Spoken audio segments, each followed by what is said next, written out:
இங்க ஒரு பொண்ணு ஒருத்தன மயக்கி பெட்ல படுக்க வச்சு, அவன் உடம்பு ஃபுல்லா ஏதோ பெட்ஷீட்ட போத்தி அவன் உடம்பையே மறைய வச்சுர்றா. தலைய கொண்டு போய் ஒரு கபோர்டுக்குள்ள வச்சுர்றா. அவ பின்னாடி ஒருத்தி வந்து கத்திக்கிட்டு இருக்கா. அவ யாருன்னு பார்த்தா ஒரு திருநங்கை. அவ மேல பேக்க தூக்கி அடிச்சும் அவளுக்கு எதுவும் ஆக மாட்டேங்குது. ஏன்னா, அது ஒரு ஆவி. இங்க என்ன நடந்திருக்குன்னா, கொஞ்சம் வருஷத்துக்கு முன்னாடி இவன் ஒரு கடை வச்சிருப்பான். அந்த கடையில ஒரு பொண்ணு எதையோ திருடிட்டு போயிடுவா.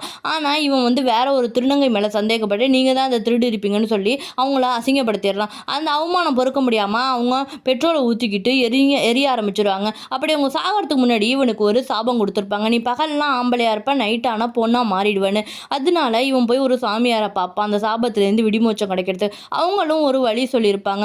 இவ நைட்டு டான்ஸ் ஆடுற மாரி டான்ஸ் ஆடி, அங்க உள்ள ஒரு ஆண மயக்கி அழைச்சிட்டு போயி பெட்ல போட்டு அவன் மேல ஏதோ மந்திரம் மாரி பண்ணி, அவன் உடம்ப மறைய வச்சுட்டு தலைய கொண்டு போயி அந்த கபோர்ட்ல வச்சுருவான். இப்படிதான் 5 பேர பலி குடுக்க சொல்லியிருப்பாங்க. அதுல 4 பேர பலி குடுத்துட்டா, இன்னும் ஒரு ஆள பலி குடுத்துட்டா, இவ சாபத்திலேருந்து விடிமோச்சம் கிடைச்சிரும்.